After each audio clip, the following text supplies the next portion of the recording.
सुप्रभात आप सभी को। आज की व्याकरण की कक्षा के अंतर्गत हम लोग अनौपचारिक पत्र के बारे में जानेंगे कि अनौपचारिक पत्र होता क्या है और इसे लिखते कैसे हैं। इस विषय पर विस्तार पूर्वक आज की कक्षा में हम लोग चर्चा करेंगे एवं जानेंगे कि कैसे हम अनौपचारिक पत्रों को लिखें जिससे वह ज़्यादा प्रभावकारी सिद्ध हो सके। तो आइए आज की कक्षा में जानते हैं अनौपचारिक पत्र लेखन की विधि के बारे में।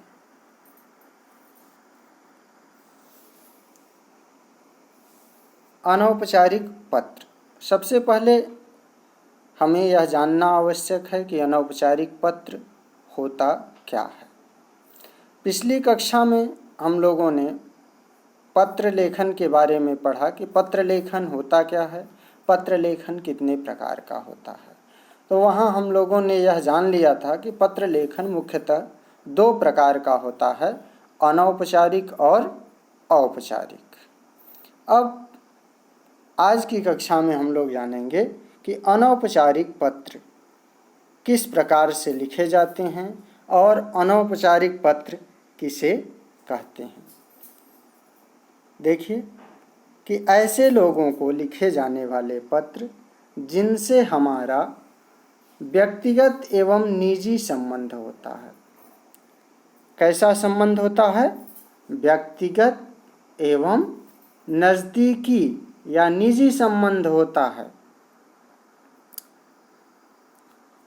वे औपचारिक पत्र कहलाते हैं। यानी जब हम ऐसे लोगों को पत्र लिखते हैं जिनसे हमारा व्यक्तिगत संबंध हो, हमारे नज़दीकी संबंध हों और उन्हें पत्र लिखें तो वे पत्र कैसे पत्र की श्रेणी में आएंगे?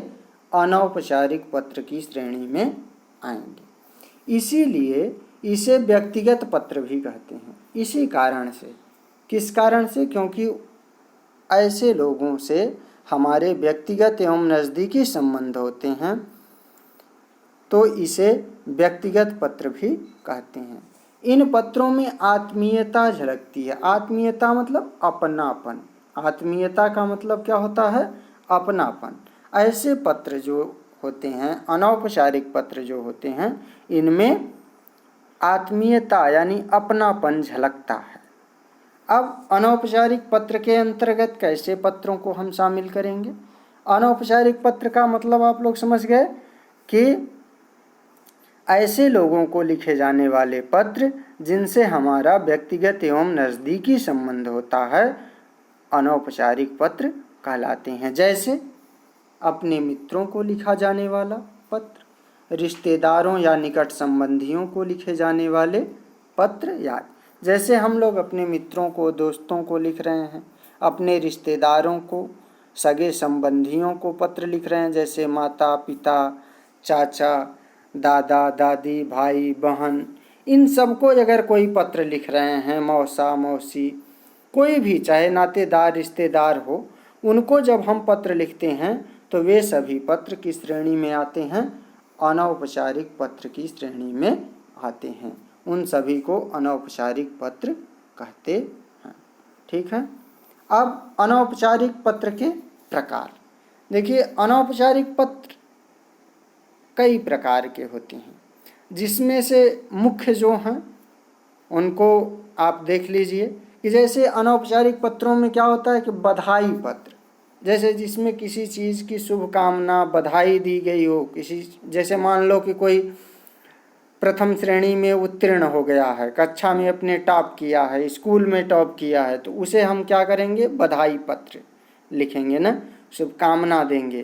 तो अनौपचारिक पत्रों को हम लोग निम्न प्रकार से वर्गीकृत कर सकते हैं, उसे कैटेगराइज कर सकते हैं। जैसे बधाई पत्र किसी को लिखना हो, किसी चीज़ की शुभकामना देनी हो, अपनी शुभकामना उन्हें व्यक्त करना हो, कोई अवसर रहे और उस अवसर पर हम उन्हें शुभकामना पत्र लिखें। जैसे किसी का जन्मदिन है या कोई भी है तो उस पर अगर उनके लिए हम शुभकामना पत्र भी लिख सकते हैं ना। निमंत्रण पत्र यानी उन्हें बुलाने के लिए निमंत्रण पत्र भी किसके अंतर्गत आता है? अनौपचारिक पत्रों के प्रकार के अंतर्गत आता है। विशेष अवसरों पर लिखे गए पत्र, कोई विशेष अवसर हो और उस अवसर पर जब हम पत्र लिखते हैं तो ऐसे पत्र भी अनौपचारिक पत्र के अंतर्गत आते हैं। सांत्वना पत्र, मान लीजिए कि कोई किसी कारणवश बहुत दुखी चल रहा है ना, उसे बहुत दुख है, अब उसे सांत्वना देने के लिए भी तो पत्र लिखना पड़ता है।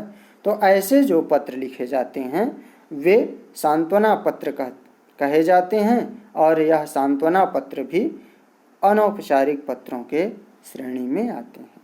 अगला है कि किसी प्रकार की जानकारी देने के लिए पत्र, मान लीजिए कि आपके नज़र में कोई जानकारी आई कि किसी ऑफिस में कोई जॉब निकली हुई है और आप अपने भाई को बताना चाहते हैं, अपने मित्र को बताना चाहते हैं, तो उसे भी आप पत्र लिखेंगे। तो इस प्रकार के पत्र जो होते हैं वो भी पत्र किसके श्रेणी में आते हैं? अनौपचारिक पत्रों के अंतर्गत ही आएंगे। फिर कोई सलाह आदि देने के लिए, अगर आप किसी को कोई सलाह देते हैं, जैसे छोटे भाई को आप लिख रहे हैं कि सुबह का उठना स्वास्थ्य के लिए अच्छा होता है, योग करने के क्या क्या लाभ हैं, उसको यदि आप बता रहे हैं, उसको कोई सलाह दे रहे हैं, तो ये भी अनौपचारिक पत्रों के अंतर्गत आते हैं। तो अनौपचारिक पत्रों के अंतर्गत कौन कौन से पत्र आते हैं? बधाई पत्र, शुभकामना पत्र, निमंत्रण पत्र, विशेष अवसरों पर लिखे जाने वाले पत्र, सांत्वना पत्र और किसी प्रकार की जानकारी देने वाले पत्र, साथ ही साथ कोई सलाह या सुझाव देने वाले पत्र। ये सभी अनौपचारिक पत्रों के अंतर्गत आते हैं। आगे बढ़ेंगे हम लोग। अब सरसरी निगाह से देख लेते हैं कि पिछली कक्षा में भी मैंने आपको बताया था कि पत्र लेखन की क्या क्या विशेषताएं होती हैं। आज फिर से बता देते हैं पत्र लेखन की कुछ प्रमुख विशेषताओं को। देखिए, एक अच्छा जो पत्र होता है उसके अंतर्गत निम्नलिखित विशेषताओं का होना आवश्यक है। यानी एक अच्छे पत्र में निम्न चीज़ों का होना आवश्यक है। किन किन चीज़ों का होना आवश्यक है देखते हैं। पहला, सरलता। सरलता का अर्थ है कि पत्रों की भाषा जो हो वह सीधी, स्वाभाविक और सुबोध होनी चाहिए। यानी पत्र ऐसी भाषा में लिखे जाएं जो सीधी हो, समझने के योग्य हो, स्वाभाविक हो यानी उसमें बनावटीपन न हो, और सुबोध हो। सुबोध का मतलब अच्छे से समझ में आने वाली होनी चाहिए। यानी पत्रों के अंतर्गत हम ऐसी भाषा का प्रयोग करें जो आसानी से अगले को समझ में आ जाए, जिसके लिए हम पत्र लिख रहे हैं। पहली विशेषता हो गई सरलता। दूसरी विशेषता स्पष्टता। स्पष्टता का तात्पर्य है कि पत्र में जो कुछ भी कहा जाए वह स्पष्ट होना चाहिए। यानी किसी प्रकार की कन्फ्यूजन नहीं होनी चाहिए कि अगला कोई दूसरा अर्थ लगा ले। इसके लिए करना क्या होगा कि पत्र में जहाँ तक संभव हो एक अर्थ वाले शब्दों का ही प्रयोग करना चाहिए। यानी ऐसे शब्द लिखने चाहिए जिनका एक ही अर्थ निकलता हो, एक से अधिक अर्थ न निकलता हो। अगर एक अर्थ वाले शब्दों का प्रयोग किया जाएगा तो निश्चित रूप से वह पत्र स्पष्ट होगा और अगले व्यक्ति को जिसके लिए हम पत्र लिख रहे हैं उसे आसानी में समझ में आ जाएगा। अगली विशेषता जो पत्र की होनी चाहिए अच्छे पत्र की, वो क्या है? संक्षिप्तता। संक्षिप्तता का मतलब पत्र में बहुत ज़्यादा अनावश्यक विस्तार नहीं होना चाहिए, वह संक्षिप्त होना चाहिए, क्योंकि आज के समय में हर कोई चाहता है कि कम समय में वह पत्र की बात को आसानी से समझ सके। इसलिए हमें जहाँ तक संभव हो पत्रों को सीमित शब्दों में लिखना चाहिए और व्यर्थ की बातों को उसमें जगह नहीं देना चाहिए। मौलिकता। अगली विशेषता क्या है? मौलिकता। मौलिकता का तात्पर्य है कि पत्र में जो घिसे पीटे पुरानी परिपाटी वाले वाक्य हैं, शब्द चले आ रहे हैं, उनके स्थान पर कुछ अपना मौलिक मतलब अपना निजी स्वयं का और नया शब्द या वाक्य प्रयोग करना चाहिए। इससे क्या होता है कि पत्रों का आकर्षण बढ़ जाता है, पत्र अच्छे लगते हैं, लोग उसे पसंद करते हैं। तो मौलिकता का भी होना आवश्यक है। और पांचवी तथा अंतिम जो एक अच्छे पत्र लेखन की विशेषता होती है वो क्या है? उद्देश्य पूर्णता। यानी पत्र जिस उद्देश्य से लिखा जाए उसे उस उद्देश्य की पूर्ति में सक्षम होना चाहिए। यानी जिस उद्देश्य से हम पत्र लिख रहे हैं वह उद्देश्य हमारा पत्र के माध्यम से पूरा होना चाहिए। तो इस तरह से पत्र लेखन के अंतर्गत उसकी जो प्रमुख विशेषताएं होती हैं वो 5 हैं। कौन कौन सी? सरलता यानी पत्रों की भाषा सीधी, स्वाभाविक और सुबोध होनी चाहिए। स्पष्टता होनी चाहिए, संक्षिप्तता होनी चाहिए, यानी पत्र जहाँ तक संभव हो संक्षिप्त हो, शार्ट होना चाहिए। मौलिकता, उसमें कुछ अपने नए वाक्य शब्द होने चाहिए। इससे पत्र का जो आकर्षण है वह बढ़ जाता है ना। साथ ही साथ उसमें उद्देश्य पूर्णता भी होना चाहिए। ये विशेषताएं हैं। अब हम लोग आगे जानेंगे जो मुख्य है आज का विषय कि अनौपचारिक पत्र कैसे लिखें। तो आइए जानते हैं अनौपचारिक पत्र कैसे लिखें इसके बारे में। सबसे पहले हमें क्या करना है कि लिखने वाले का पता एवं दिनांक लिखना है। जो भी पत्र लिख रहा है ना, जैसे पत्र लेखन का आरंभ जो भी व्यक्ति कर रहा है उसे क्या करना चाहिए कि सबसे पहले बाएं कोने में, यानी इस तरफ बाएं कोने इधर ही होता है ना, कि बाएं कोने में सबसे ऊपर क्या लिखना चाहिए? अपना नाम और पता।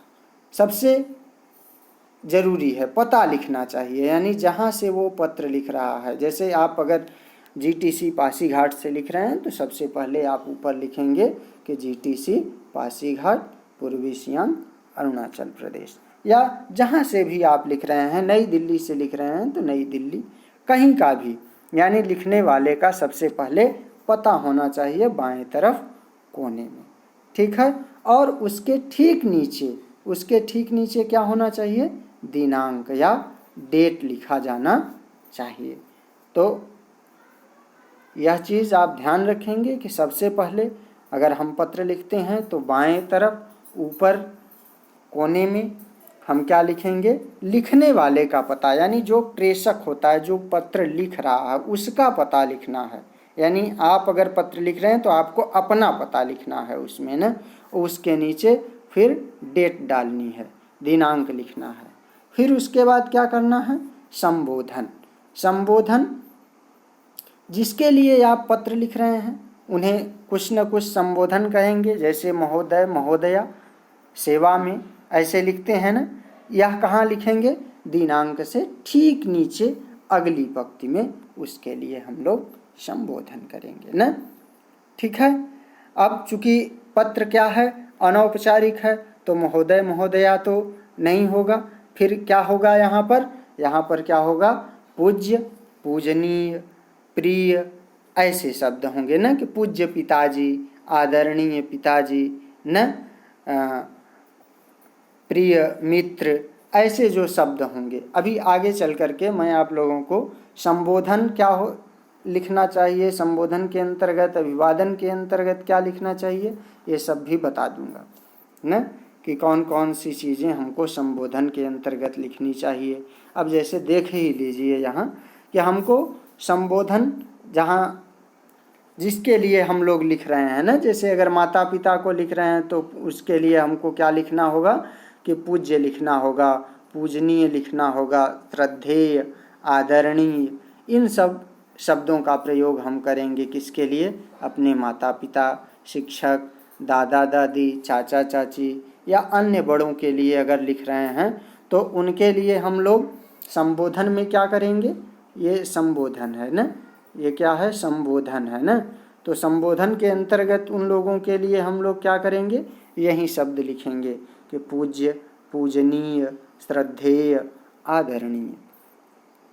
ठीक है। उसके बाद जब हमारा संबोधन हो जाता है तो फिर हम लोग लिखते हैं ना कि पूज्य पिताजी, उसके बाद अभिवादन करेंगे तो उनको लिखेंगे सादर प्रणाम, सादर चरण स्पर्श, न नमस्ते। ये सारे अभिवादन वाले शब्द हैं। बराबर वालों को अगर हम पत्र लिख रहे हैं तो उनके लिए संबोधन क्या होगा, जैसे प्रिय मित्र, बंधु, ये सभी हम लोग बराबर वालों के लिए, जैसे सेम एज के लोगों को अगर हम लोग लिख रहे हैं तो ये शब्द प्रयोग करेंगे। और उनके लिए अभिवादन क्या करेंगे, उनको हम प्रणाम, सादर नमस्ते, सादर चरण स्पर्श न लिख करके क्या लिखेंगे, केवल नमस्ते लिखेंगे या नमस्कार लिखेंगे।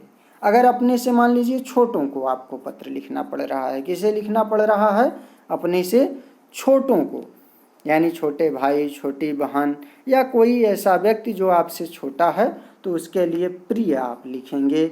छोटा भाई है तो अनुज लिखेंगे, या कोई और है तो उसे भी प्रिय से ही हम संबोधित करेंगे ना।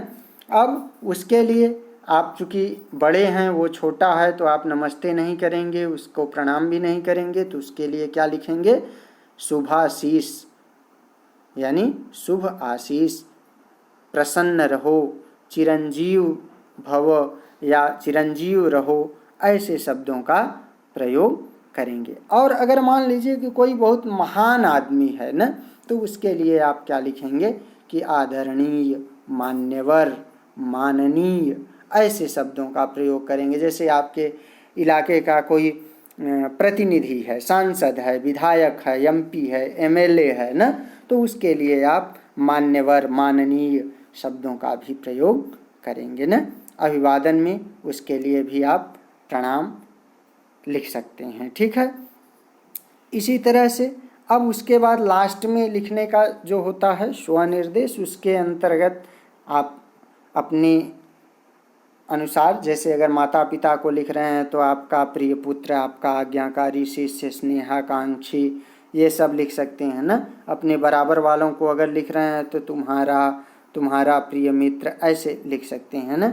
और छोटों के लिए तुम्हारा शुभचिंतक, हितैषी, ये लिखेंगे। और अगर महान लोगों को कोई, जैसे आपका भी मैंने बताया कि सांसद, विधायक या एमपी एमएलए को लिख रहे हैं, तो पत्र के नीचे जो स्वनिर्देश का मतलब होता है जो सबसे नीचे हम लोग लिखते हैं ना, उसमें लिखेंगे भवदीय, विनीत, प्रार्थी, इस तरह का। और औपचारिक पत्रों में भी श्रीमान, महोदय, मान्यवर, जो अभी मैंने बताया कि अगर औपचारिक, ये तो अभी हम लोग अनौपचारिक पत्रों की बात कर रहे हैं ना। अगर औपचारिक पत्र लिखेंगे तो वहाँ क्या लिखेंगे, श्रीमान जी, महोदय, मान्यवर, और उसके नीचे हम लोग भवदीय लिखते हैं ना। तो ये कुछ विशेष चीज़ें हैं जिनको आपको जानना आवश्यक है। तो आइए पहले संबोधन आपको समझ में आ गया कि संबोधन के अंतर्गत हम लोग तीनों तरह की चीज़ों को शामिल करते हैं कि अगर अपने से बड़ों को लिख रहे हैं, माता पिता, तो उनके लिए अलग संबोधन है ना, ठीक है। और अगर अपने बराबर वालों के लिए लिख रहे हैं तो उनके लिए अलग संबोधन करेंगे। अभी जो मैंने बताया उस चार्ट के अनुसार आप चार्ट को भी ध्यान से देख लेंगे और उसके शब्दों को समझ लेंगे ना। फिर उसके बाद अब जैसे संबोधन, अगर सपोज करिए मैं आपको बता रहा हूँ कि अगर आप अपने पिता को लिख रहे हैं तो क्या लिखेंगे कि पूज्य पिताजी, पूजनीय पिताजी, ये आपका संबोधन हो जाएगा। जो कहाँ से लिखना हो, दिनांक के ठीक नीचे से आप लिखेंगे ना। उसके बाद अभिवादन के अंतर्गत उनके अनुसार, उनसे जैसा आपका संबंध है, मैंने आपको बताया कि अगर आपके बड़े हैं, माता पिता हैं, रिश्तेदार हैं, तो उनके लिए सादर चरण स्पर्श, प्रणाम न, ऐसे शब्दों का प्रयोग करेंगे। उदाहरण से वहीं देखते हैं कि पूज्य पिताजी, फिर अभिवादन में पिताजी बड़े हैं तो उनके लिए क्या कहेंगे कि सादर चरण स्पर्श। फिर उसके बाद अब आता है मेन पत्र का कलेवर, उसका रूप रंग। इतना तो मेन चीज़ है। ऊपर जो सभी पत्रों में लगभग सामान्य सा रहेगा कि ऊपर लिखने वाले का पता बाएं तरफ कोने में, नीचे उसके दिनांक, फिर उसके बाद संबोधन, फिर अभिवादन, उसके बाद पत्र का कलेवर प्रारंभ होता है, जिसमें सामग्री या विषय वस्तु लिखी जाती है कि क्या आप कहना चाह रहे हैं पत्र के माध्यम से, वो सब कुछ इसके अंतर्गत हम लोग लिखते हैं।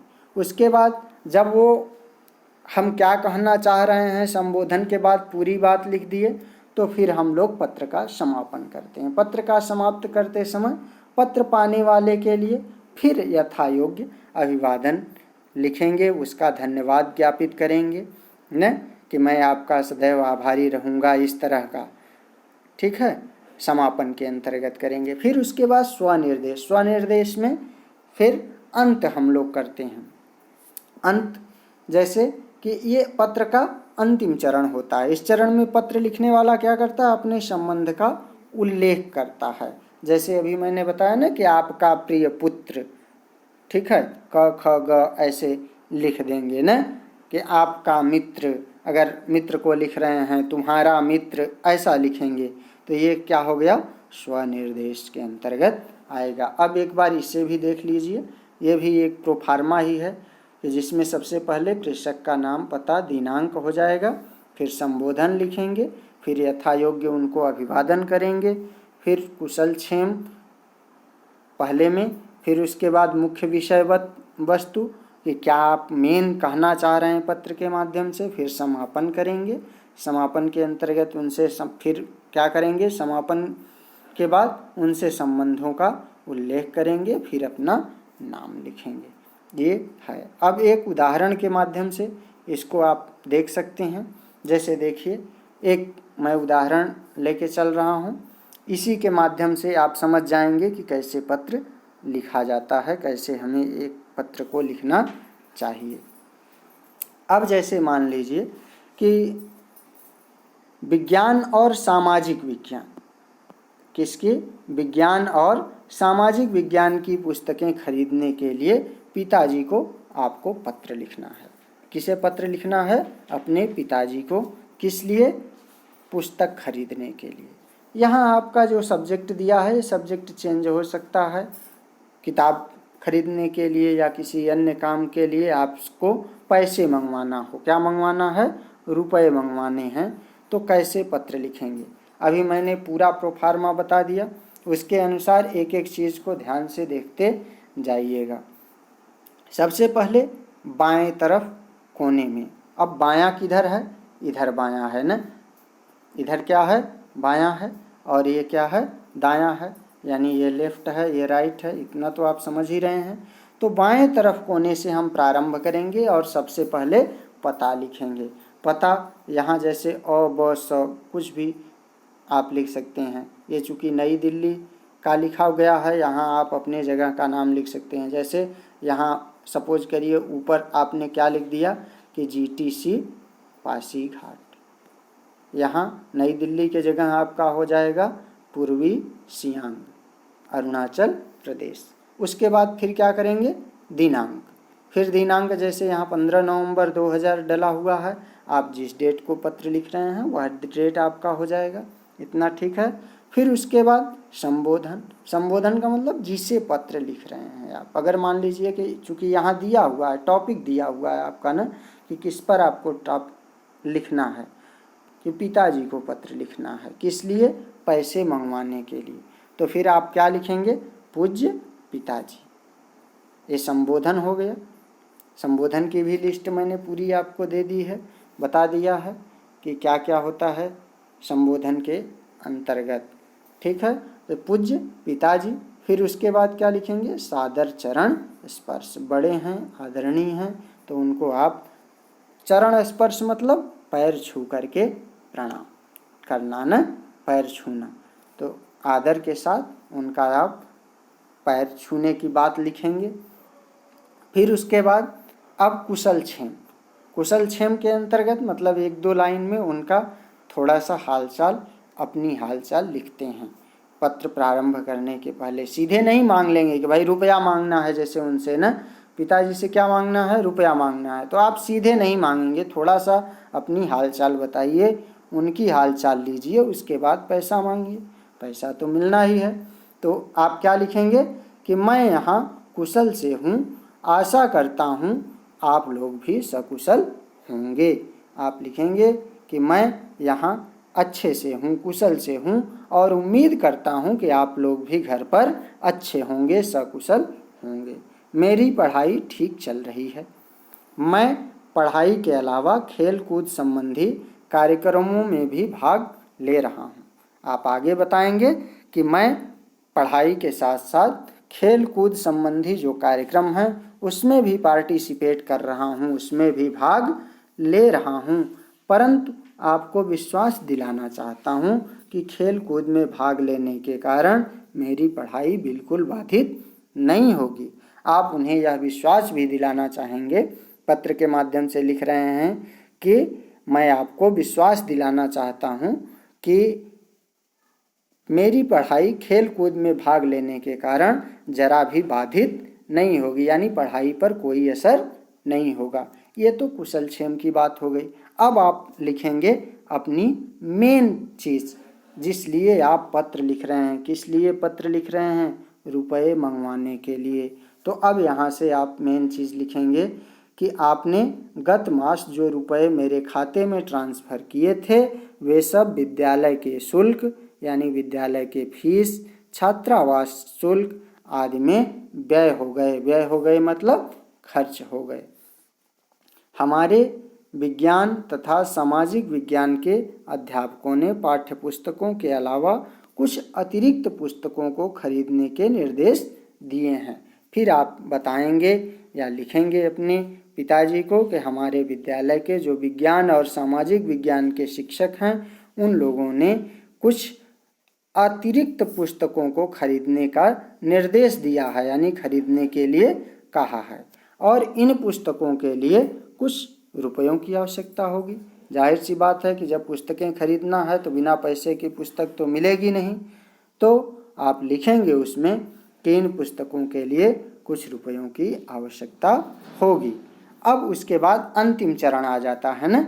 जैसे अब पत्र का क्या होगा, अंतिम चरण आएगा, तो उसमें आप लिखेंगे अतः आपसे अनुरोध है कि यथाशीघ्र। यथाशीघ्र मतलब जितनी जल्दी हो सके। यथाशीघ्र का मतलब क्या होता है कि जितनी जल्दी हो सके 1000 रुपये मेरे खाते में ट्रांसफ़र करने की कृपा करें। फिर आप लिखेंगे उनसे कि जितनी जल्दी हो सके आप मेरे खाते में 1000 रुपये ट्रांसफ़र कीजिए। फिर उसके बाद आप, चूँकि घर में पिताजी ही तो हैं नहीं और भी लोग हैं, तो आप लिखेंगे कि आदरणीय माता जी को मेरी तरफ से चरण स्पर्श बोल दीजिएगा। फिर आप लिखेंगे कि मेरी जो माँ हैं उनको भी मेरी तरफ से चरण स्पर्श बोल दीजिएगा, यानी उनको भी मेरी तरफ से प्रणाम बोल दीजिएगा। इतना लिखने पर ये आपका पत्र पूर्ण हो रहा है, पूरा हो जा रहा है ना। सारी चीज़ें इसमें आ गई। अब नीचे आप लिखेंगे कि आपका बेटा, चूँकि आप अपने पिता को लिख रहे हैं तो ये भी लिखेंगे ना स्वनिर्देश के अंतर्गत ना, अपने बारे में कि आप कौन हैं, उनसे आपका क्या संबंध है ना। तो लिखेंगे आपका बेटा, आपका पुत्र, ऐसे लिखेंगे। फिर क ख ग यानी अपना नाम लिख देंगे। ठीक है, तो ये इतनी चीज़ें होनी चाहिए। उम्मीद है कि यह आपको पत्र लेखन अच्छे से समझ में आ गया होगा। यहाँ देखिए, ये आपको संबंधों के बारे में दिया गया है। ये जो प्रारंभ दिया गया है यही आपका क्या है, संबोधन है ना। ये क्या है, संबोधन है। संबोधन के अंतर्गत ही इन सारी चीज़ों को हम लोग लिखेंगे। तो इन सब को ध्यान में रख करके आप एक अच्छा पत्र लिख सकते हैं। ये उदाहरण भी हो गया। तो उम्मीद है कि आपको आज की कक्षा में यह अच्छे से समझ में आ गया होगा कि औपचारिक पत्र क्या होता है और औपचारिक पत्र हम लिखते कैसे हैं। तो आज के लिए बस इतना ही। धन्यवाद।